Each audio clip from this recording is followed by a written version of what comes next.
the studio machine, the gears of war that begin to turn on that thing are so much bigger, more powerful than you, that you're going to get rolled.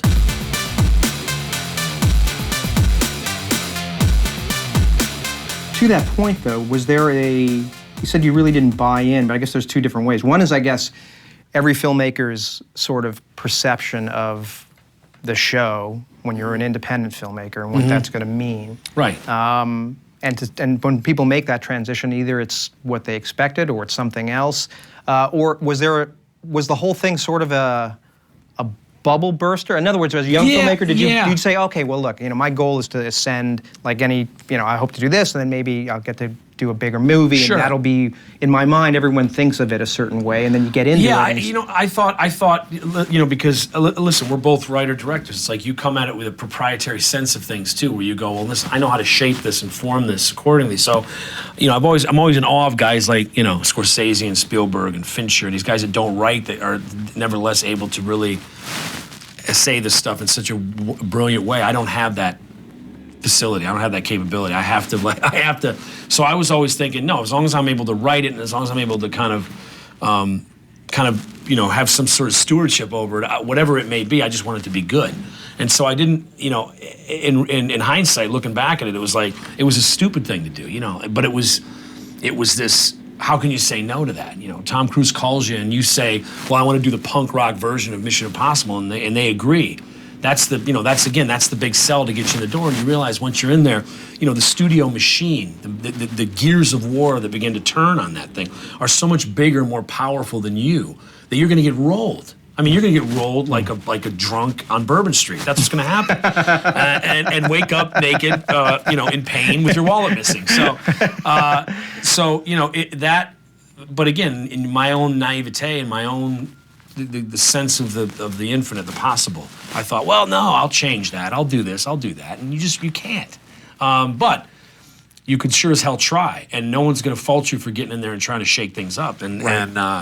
So I knew what I had to do. I knew it was important to me to try to do that, but I wasn't thinking in that way, like, that I should scale it up. And, right. in reality, Smokin Aces at like 17 million was a much more realistic transition.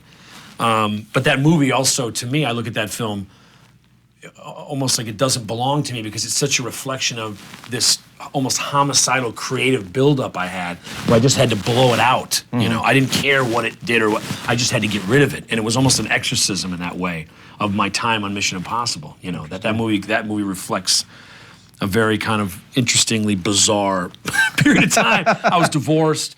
I was I was dating. I was crazy. It was nuts. I was indulging all this crazy shit. And it's certainly, the movie certainly reflects that, but it was also a great deal of it came out of my time on Mission Impossible. That makes sense. And did you feel, I can't imagine that you didn't feel a certain difficulty in making that call to Cruise, considering, I mean, look, most people don't know, no one knows what the actual details of the relationship was with Narc, but people, right. As far as the public perception is that Cruise, took Narc out of what could have been just independent obscurity. There's no question, Jack. And that it's like, that's the thing about Tom.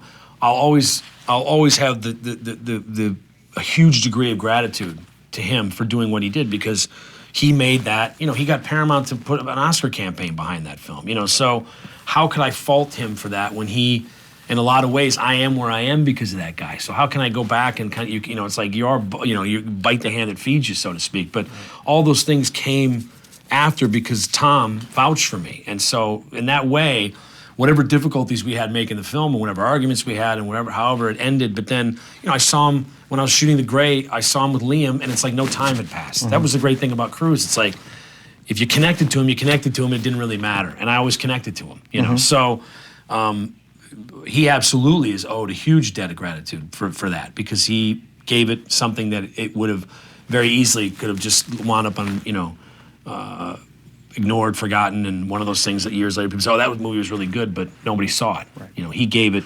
life in that way, and it got Paramount, got a big studio to back it,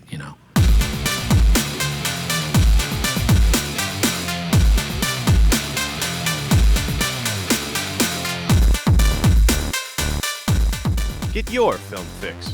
Subscribe to CineFix.